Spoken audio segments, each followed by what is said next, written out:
Hey guys, this is Ataru. After saving up enough money, I've made a dream come true and visited New York. I went all the way up from Switzerland to the US, and the flight was exhausting. I stayed there for 2 weeks with a host family and went to school every day.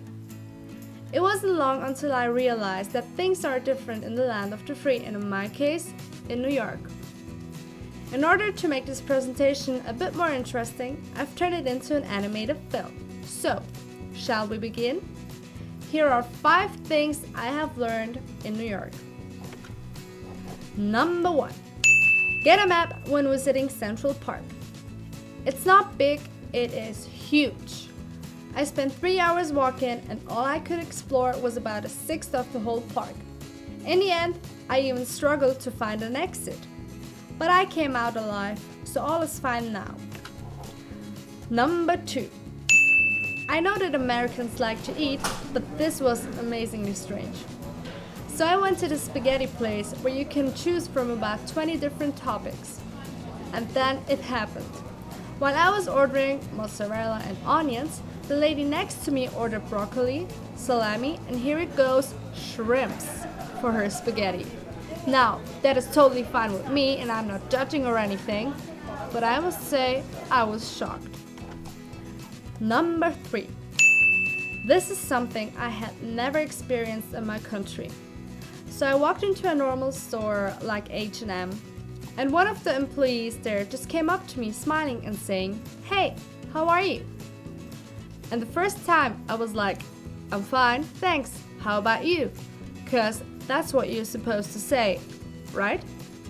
Apparently, this is not the case and you're not supposed to say anything. It was really hard for me not to say anything, so I just stick to smiling.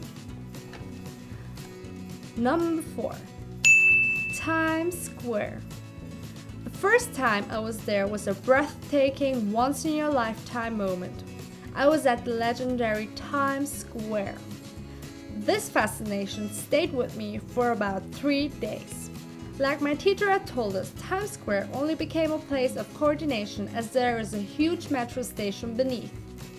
My teacher also said that we should get away from Times Square and how she walks around it, only not to get into this place. And that's what happened to me too. It is not that fabulous, and if you're thinking about spending New Year's Eve there, don't. Number 5. New York has a lot of metro traffic and even more citizens. And even though you always wash your hands like mama told ya, not everyone is that well behaved. In fact, there are thousands and thousands of bacteria in each and every inch of the metro. Don't believe me? Ask the girl who had to take that 7-hour flight back home with 39-degree temperature. I guess my disinfectant spray did not work that well, after all. So as you can see, the world can work in strange ways. But in the end, New York will always be worth it. If you're American, don't be offended, 'cause I'm a nice person. Subscribe! Ataru.